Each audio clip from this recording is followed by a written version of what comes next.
So tomorrow I'm Okay, let's go ahead and get started with class. Welcome back again. This week we're going to continue our discussion about comets.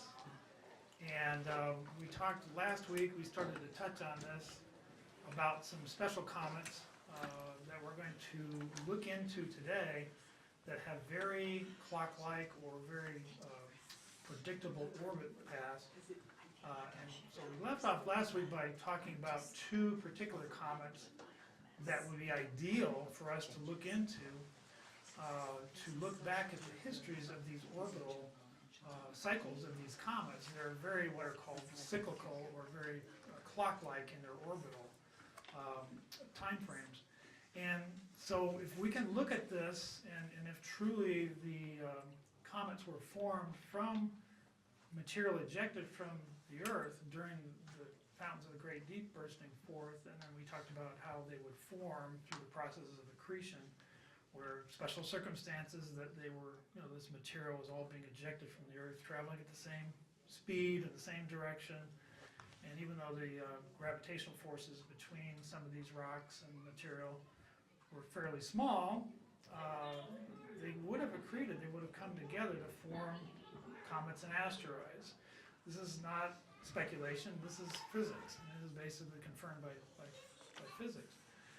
So if we then look at these comets, and we talked last week too about how they got into orbit, some of them would have, these comets would have gone into orbit around the sun because the sun's mass is so much larger than the Earth, and they would have gotten captured, or some of them got captured in the massive amount of gravitational forces around the sun. And as they went around the sun at the right angles and the right circumstances, some of them would be then shot way out into space, where we would have these long orbits, like we're seeing here for Halley's Comet. This is the most well-known of all the comets, of course. And so we'll see that it orbits around the sun. This is our solar system. It at its furthest point reaches what's called a aphelion, and then at its nearest point it's called perihelion, and that's the closest that it reaches when it orbits back to the sun. Well, the thing about Halley's Comet is that it's very cyclical. Its orbital pattern time frame is 75 years, and we can predict very accurately when Halley's Comet will return. But we also have a pattern of Halley's Comet records, of Halley's Comet being observed back quite a few times. We have records of 45 consecutive orbits of Halley's Comet that have been computed back to October 15th at 1403 BC. And so this is 1403 BC would be 3,429 years ago. And this puts us fairly close to the range of dates in which Scripture tells us that the flood is said to have occurred, which would have been somewhere in the 5,000 year ago range. So using this comet, we see that it deviates only very little over its orbits. We have records again that this deviation of its cyclical time frame is very small. So I think Halley's Comet is what we want to look into today, is can we extrapolate this back and find a time when the comet and the Earth are basically at the same point in space back in time, and now we're going to be able to determine possibly a date for the flood, because if they came from the Earth, which hydroplate theory proposes, there would have been a time when they would have been in the same space, point in space. So Halley's Comet is an ideal one to use. We also looked at another comet called Swift-Tuttle. This is another ideal one. It's a comet, again, that has a longer orbital period than Halley's Comet does. But we have hundreds of eyewitnesses observations of this comet going back to 68 BC. And it was also likely visible to the naked eye in 322 BC, which have been two orbital periods before the sighting in 68 BC. We don't have a record of the sighting of the one between the two. but between 322 BC and 68 BC, it's 254 years, and if you divide that by 2, it's pretty close to the 133-year period that this comet has. So it's another great candidate here. So we have over 2,700 years of history of this comet. So I think we can now think back, okay, well, pretty likely that that comet would have the same orbital period prior to these sightings, to these sightings here. So there's been, again, hundreds of eyewitnesses, and computer simulations have accurately projected the comet's orbital path back in history to about 703 BC. So if we layer the two of these comets on top of each other, we're going to look at a bit of an animation here. It shows these two comets showing their orbits over time. So the yellow dot here, the bottom right, is the sun, and the blue circle here is the Earth's orbit. And just for sense of scale, we put Jupiter in there. Jupiter's orbit is larger, and it's about 12 years or so for its orbit. So now we can see these two comets, Swift-Tuttle over here on the left, and its 133-year orbital time frame, and Halley's here with its 75-year time frame. If we watch this long enough, we will not really see them come together at the same point very often. It's extremely rare for them to come together. So they have a very clock-like orbital path. They're highly visible. We can see them from with the naked eye from Earth at perihelion, which again is the closest point that these come to the Earth. And so, combined with their relatively short cycles, means this is observed many times. This is not something we're speculating on. We have records of this in the past in history of when these comets have passed near the Earth.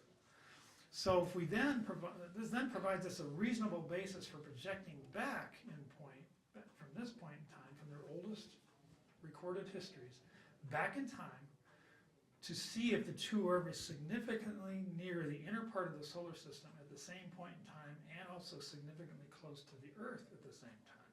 If you could do that, this would be, I mean, this is insane. I mean, this is really crazy evidence that they came from the Earth.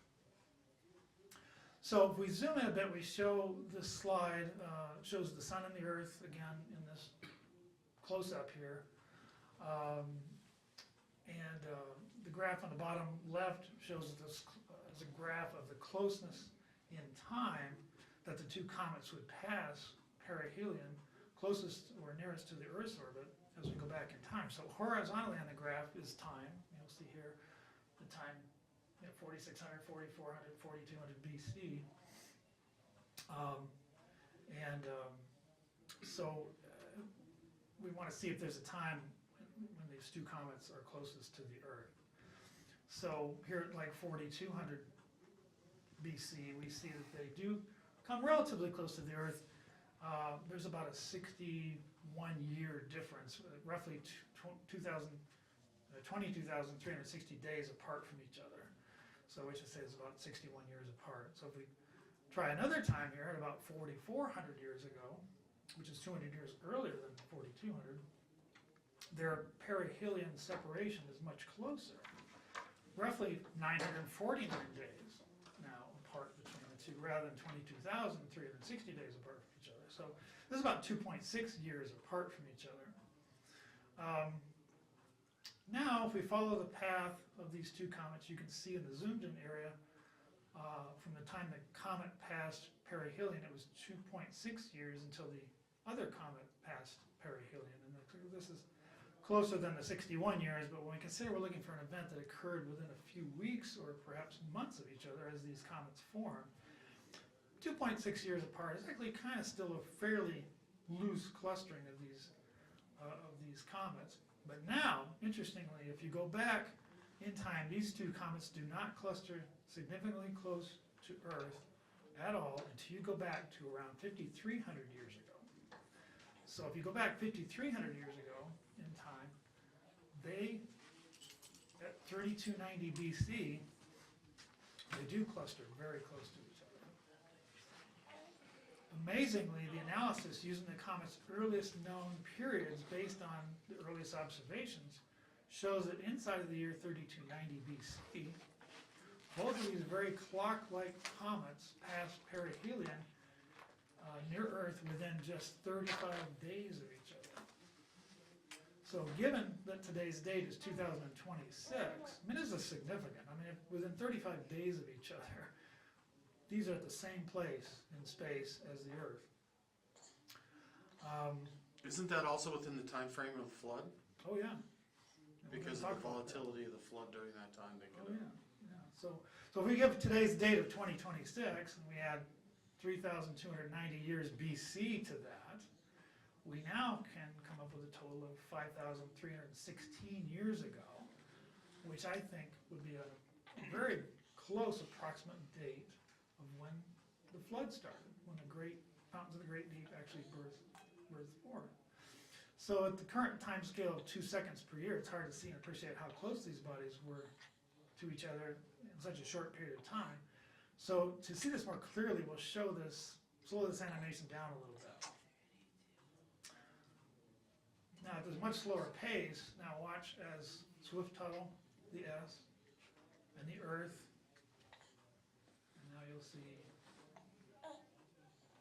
Halley's Comet come into picture. They're actually pretty close to each other. I mean, this is pretty significant. Now, it would have taken a little bit of time, obviously. There's been a little variation in this.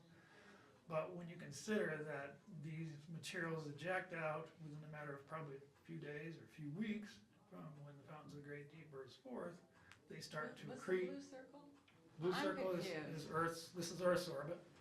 What's the blue ball? That's Earth. This is the Earth. Big ones, So let me okay. run this backwards again just to Okay. make sure you kind of see it here. the glowing ones of the sun. Yeah. So here we've got I the got sun. that. Let I me didn't just get make it sure from the everybody first sees animation. this. Which one was the Earth? Here you've got the sun. Here you've got the Earth. These are the orbital paths for the two comets. And as I started at a slow speed, what you'll see is that the Earth continues, of course, to orbit around the sun. You'll see these two comets come into the picture.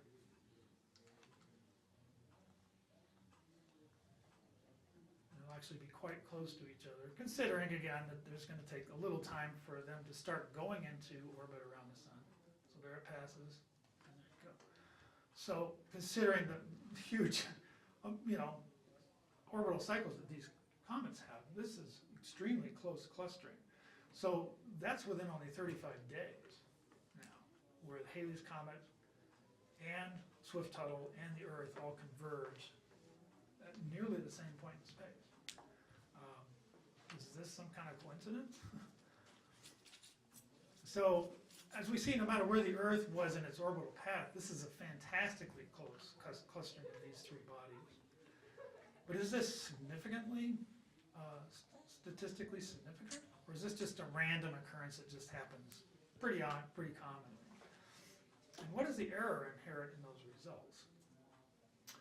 So, as you can see, no matter where the Earth is in its orbital path, this is a fantastically close clustering of these bodies. But again, is this significant statistically? So I'm going to show you another chart here that shows time on the bottom here. And the blue line up here is how close these bodies are together. And we see this up here as the 35 days we're talking about, where this spike comes down and all three of them converge near the Earth. This kind of represents the Earth together at the same time.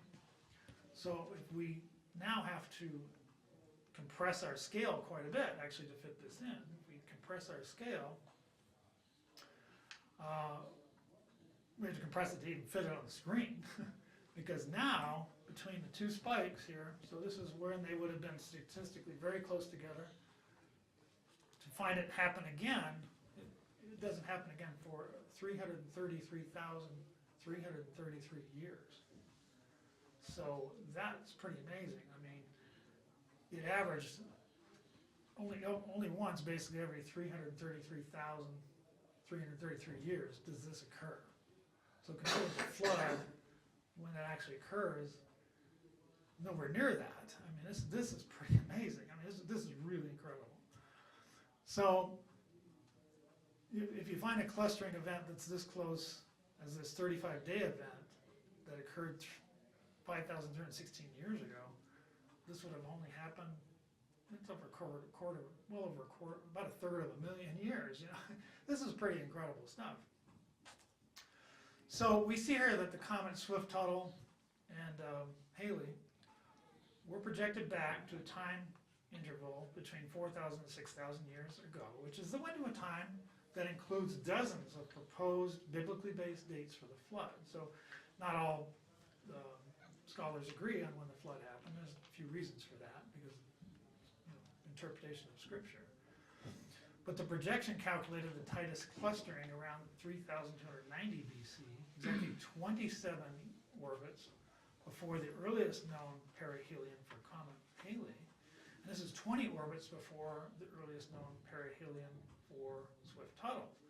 So again, work back from today in 2026, that's 74 orbits back in time for Halley's comet, and 40 orbits for comet Swift-Tuttle.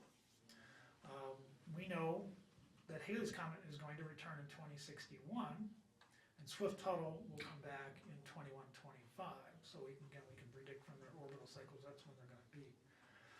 So again, is this tentative date? Is this significant? Is this, if we repeated this, we'll see that it only happens once every third of a million years. I mean, that's less than 1% of deviation in this. I mean, there's a very, very small chance that this is going to happen. So this is amazing evidence. I mean, this is, say, like we talked about before, there's many, many evidences where you can go to that will show that the Earth and universe beginning not billions of years ago. Okay, there's a website on Creation Ministries International that states over 100 different scientifically observed evidences that the universe can't be as old as it is. I mean, there's many different ones they state. I think we talked about last week. We talked about the shrinking sun. If you went back a million years, the sun's too big, and at the present rates of how the sun is shrinking and using up its fuel, the oceans would boil. Life wouldn't be possible. And there's many, many others. I mean, it goes on and on. But this one here is really significant in that this can be used to actually date the flood.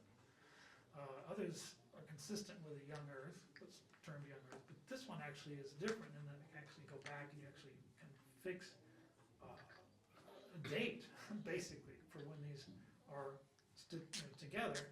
And we have more than a 99% confidence that we would have a fixed time at 3290 BC. So again, according to hybrid theory, when the massive amounts of rocks and water were launched into space, they merged to become comets. This is amazing. This, to me, this blew me away first time I ever heard this. It was like, this is absolutely amazing.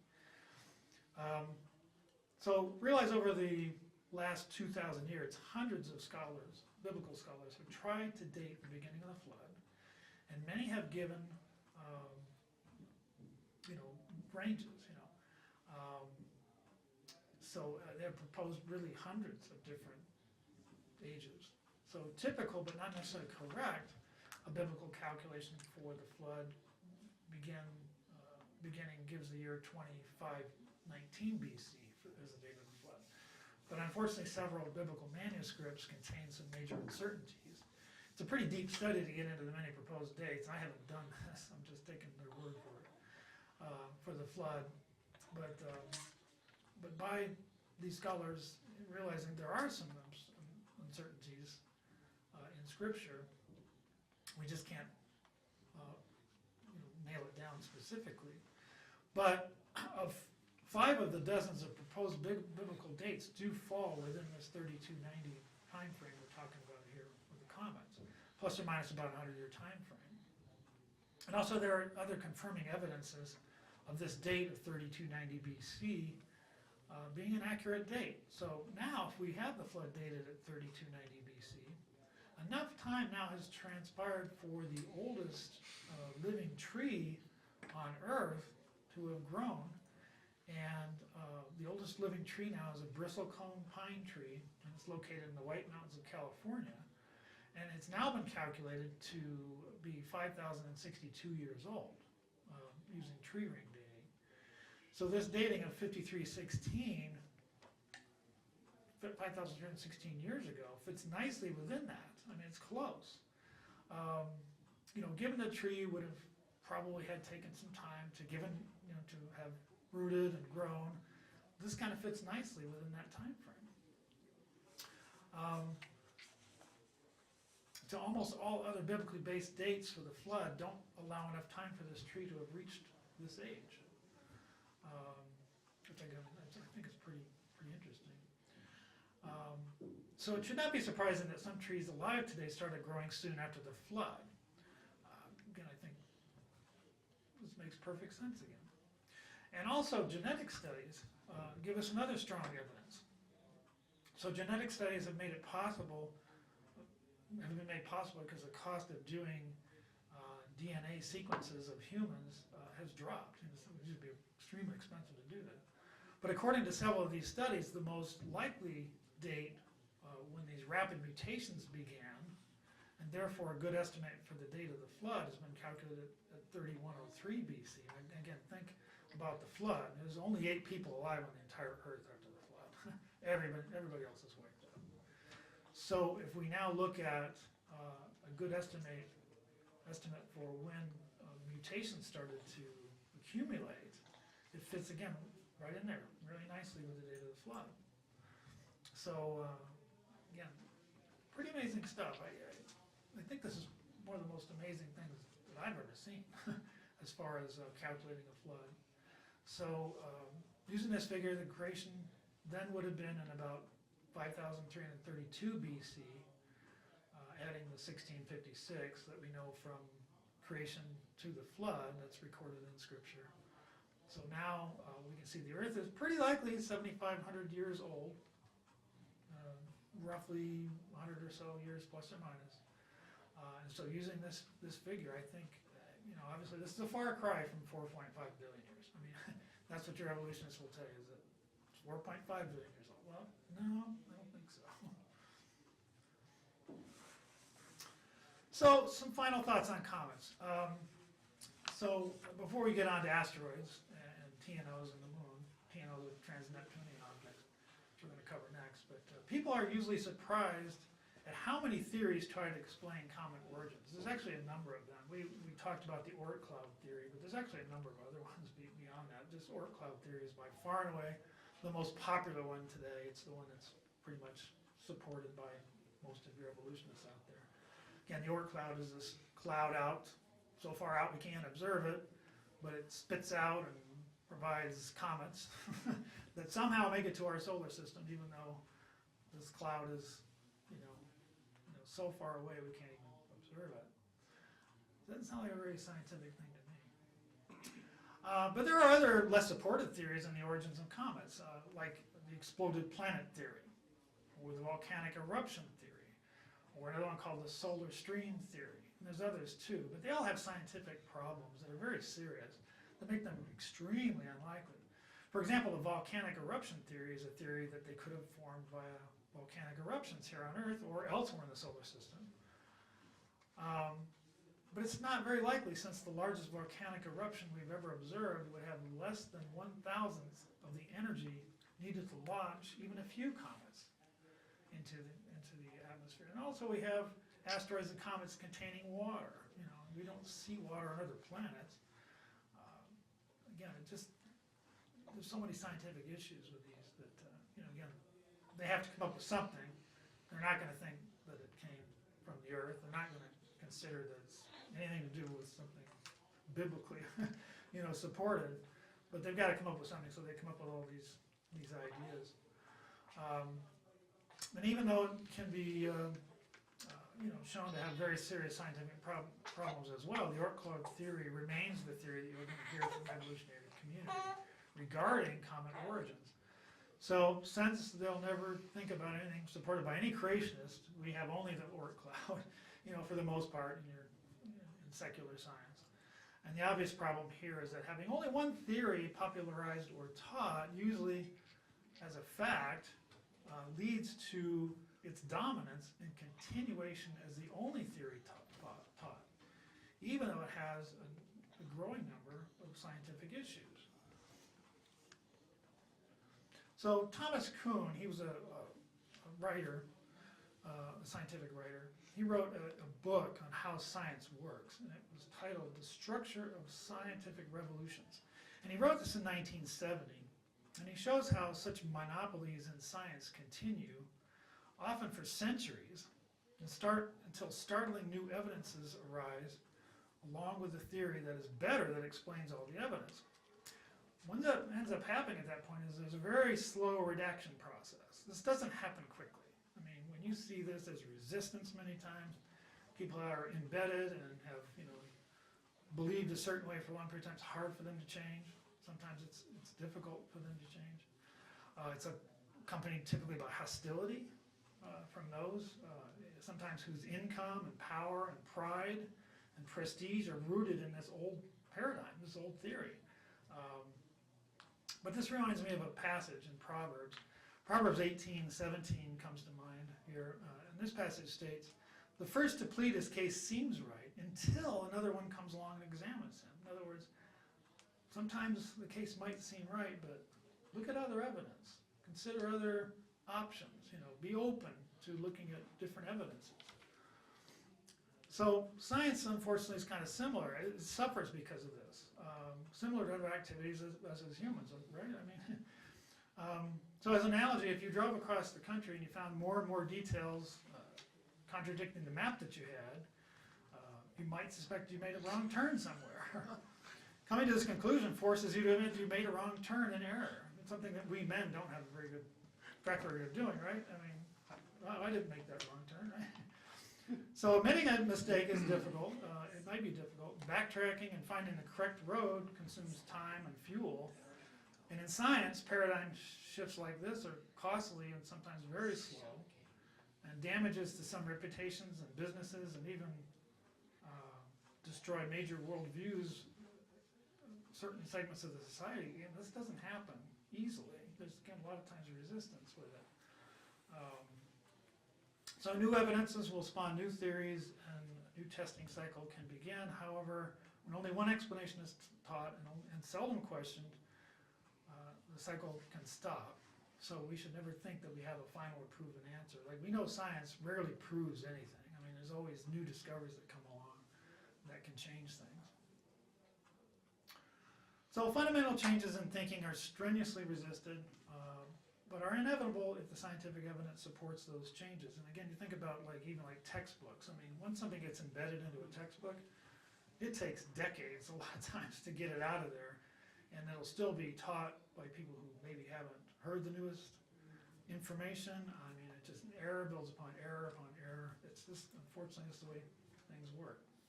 So again, we shouldn't think we have the final proven answer until all theories are considered. So if comets were launched from the Earth at the onset of the flood, just as the science indicates, what would have likely been observed from Earth soon after the end of the Great Flood?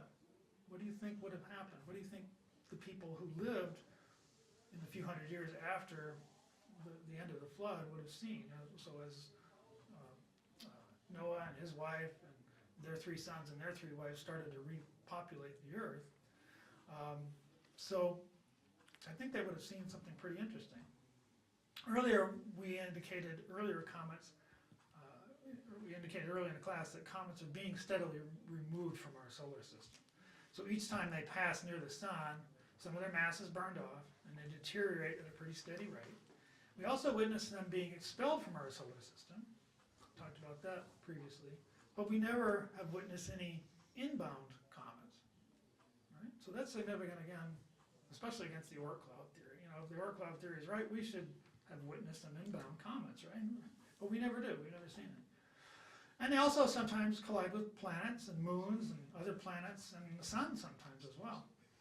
And we have witnessed comets actually colliding with planets. And this happened actually in 1994 when a comet named Shoemaker-Levy collided with Jupiter.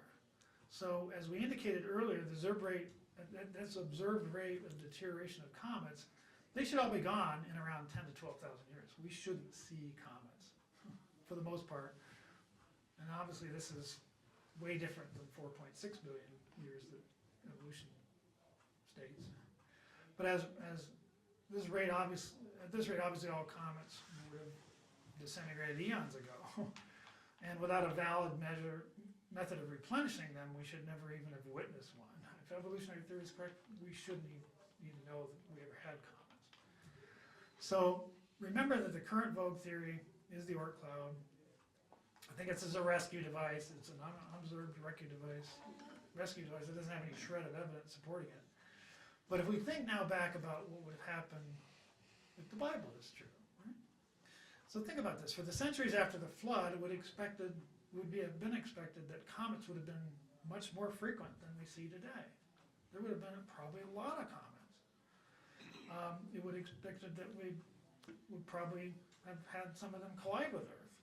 And the people living soon after the flood would have seen many comets, and some of those would have been very frightening sights that would have been followed by impacts on Earth. The skies would have been darkened with water vapor dumped by comets, and thus there would have been very likely very dramatic stories of destruction. Memories of those experiences would have spread. Early cultures probably learned from their ancestors that comets and the destruction were seen right after the flood, so comets became associated with death and disaster worldwide. We talked earlier about the word disaster. The dis means evil and aster means star, so the etymology of this word is evil star. So just use your imagination, just think how frightening this must have been to those who lived the centuries after the flood. There's quite a bit more information regarding comets in the beginning book by Dr. Walt Brown. For those who are interested, you can certainly go online, or his new version of the book will be out, I just heard, probably now by the end of March. I think this gives you a really good idea overall of comets and how they fit into hydroplate theory. And hydroplate theory only really provides the only really scientifically sound explanation for their origins and just how consistent this is with the biblical account of the flood. So now we're going to leave comets, and we're going to move on to asteroids. So how about asteroids? So what is an asteroid? An asteroid is defined as a minor planet, which is an object larger than about a meter, or 3 feet in diameter. And this is larger than a meteoroid. So we have comets, asteroids, and meteoroids. Meteoroids are defined as objects less than 3 feet in diameter. And asteroids are rocky bodies, also containing ice and water. And now we know why they would contain ice, right? From the fountains of the Great Deep bursting forth. Would have included water. And that would have provided some aerial braking too, as these materials came together to form these not too long after the flood. Asteroids, again, it's very similar. In fact, asteroids and comets, very similar. There's a lot of crossover actually between the two. They don't really have an atmosphere, and they're made up of many different rocks, again, that accreted to form, just like the comets did. And as we'll see, this comes as a complete surprise to those who take an evolutionary standpoint here. You'll see this in a little bit here, probably next week, but it's just a surprise when they find out that these things are not solid rocks. These are accreted, piles of rock held together with a loose glue of water, basically frozen water and ice. So asteroids typically don't have any kind of tails like a comet has. But there is kind of a continuation between these two types of bodies. There's roughly 1 million known asteroids, with the greatest number of them, around 90%, being between the orbits of Mars and Jupiter. And this is a region now that's known as the asteroid belt. So you'll see that on the chart here. So we see Jupiter and Mars, and these dots, of course, represent asteroids. There's roughly 1 million of them. And most of them are in that orbit between Mars and Jupiter. We'll talk about why. There's a scientific reason for that too. Asteroids are not identified as a true planet, but they do orbit inside the solar system. Sometimes I thought it was minor planets, depending on how large they are. And the majority of them follow very slightly elliptical, very stable orbits, revolving in the same direction as Earth, and taking from 3 to 6 years to complete a full circle orbit around the sun. So it's estimated again that there's about 1 million asteroids, and precise orbital details are known for about 625,000 asteroids. So somebody's calculated this out. I mean, it's quite a bit of time, I'm sure, to figure this out, but about 625,000 of these, they've calculated the orbital details for them. And of some real concern is that some of them that are in orbits may cross the Earth's orbit at some point in the future. And if they were to strike the Earth, they would do great damage. And in this section, we'll talk about that a little bit more as we get into this in a bit more detail. So the shape and size of asteroids vary significantly, ranging from small rubble piles, that were about 3 feet across, up to the largest asteroid, which has been named Ceres. And this one's almost 600 miles in diameter.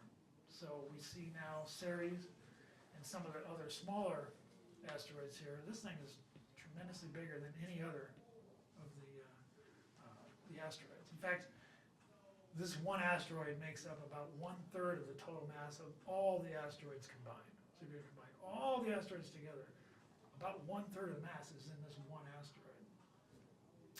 And the total mass of all the asteroids combined is only about 3% of the Earth's moon. So as we discussed earlier, it's for this reason that we as Christians should not expect them to have been part of the original creation, because they may have done harm to the Earth, and thus harm to humans, something that would not be consistent with God's declaration of being very good at the end of creation week. So again, when we consider creation science, there's 2 events in history we really consider. That's creation, the creation week, and the Great Flood. So they would not have been expected during the creation week. The only logical remaining option, again, is they were formed as a result of the flood and the bursting forth of the Great Deep. And the hydroplate theory provides scientifically sound reasons that why this is exactly the case, as we've been talking about. And of course, standard evolutionary theory doesn't provide any answers. And similar to what we discussed earlier regarding the origins of comets, the textbooks give 2 explanations for the origins of asteroids. They're either the remains of an exploded planet or a planet that failed to evolve completely. And experts in the field recognize there's problems with both of these explanations. Attempting to describe the source of as an exploded planet has so many problems. There's just no known energy source that was available to do that and disperse a planet of this kind of size.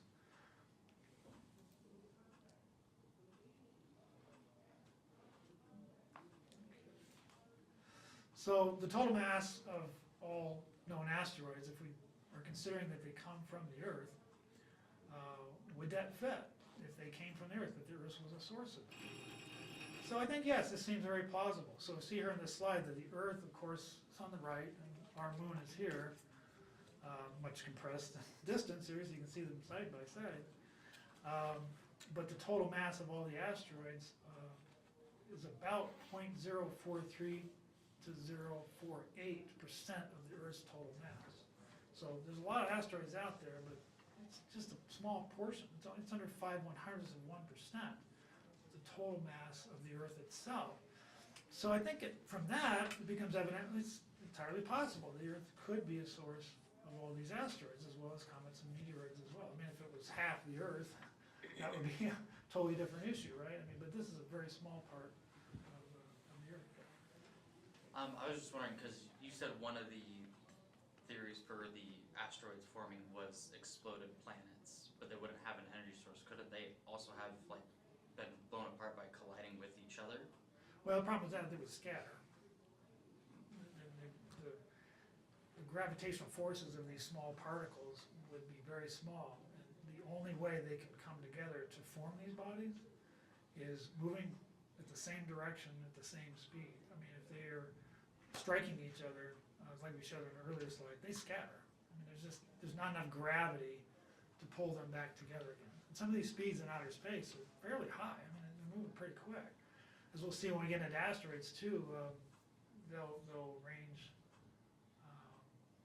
can't remember off the top of my head, but I mean, they'll strike each other at pretty high speeds. And so, they just wouldn't, I mean, they would spread apart from each other rather than come together. It's just because of these special circumstances we've described, and coming from the Earth, the only plausible way, again, it's based on physics. So again, the asteroids are actually made up of very small rocks or smaller rocks and particles and water in the form of ice. So it's not hard to imagine that they could have been ejected from the Earth, because it's a pretty small amount of the Earth. It's really not a large amount here. Again, and the forces of the Great Deep would have had, as we talked about earlier too, greater speeds than 7 miles a second in order to eject these out past Earth's gravitational sphere of influence, so that they would go out beyond Earth's gravitational forces. Where at that point, their gravity between the different rocks and material would have actually been more significant than the Earth, and they would have started to come together. So as you get further and further away from the Earth, of course, the Earth has less and less of a gravitational influence over these particles, this material.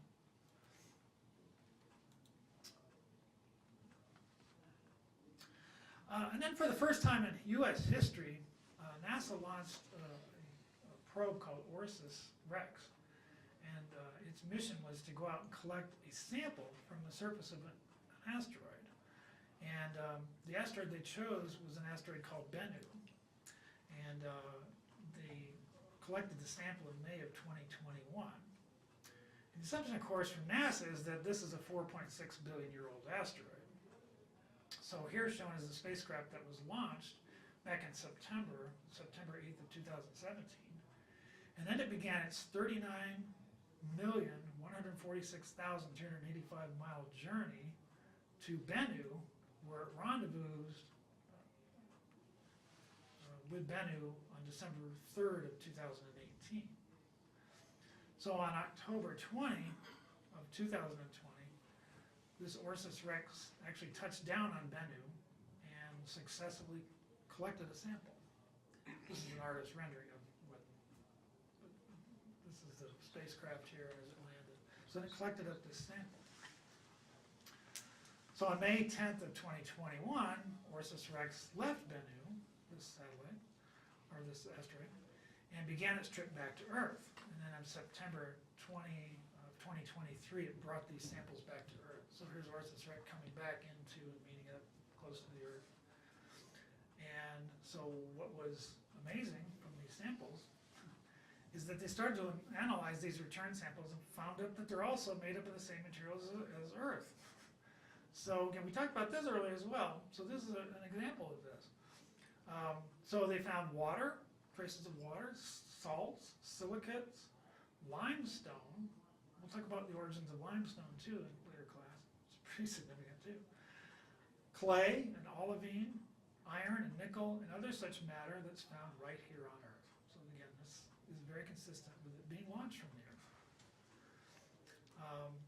Crystalline silicates were also found, and oxygen atoms arranged in highly ordered three-dimensional patterns. This is common of what we see with quartz and feldspars and micas here, all common here right here on Earth as well. And the formation of these arrangements, these crystal arrangements in quartz and feldspar and micas, requires some special conditions. They need to be at temperatures above 1300 degrees Fahrenheit. And they have to slow cool under pressure in order for this crystal structures to form. However, in outer space, there's no pressure. It's near zero temperatures. So absolute zero is 459.67 degrees below zero. So it seems hard to imagine that these special conditions would be out there in outer space. I heard the bell. We'll have to give up for today.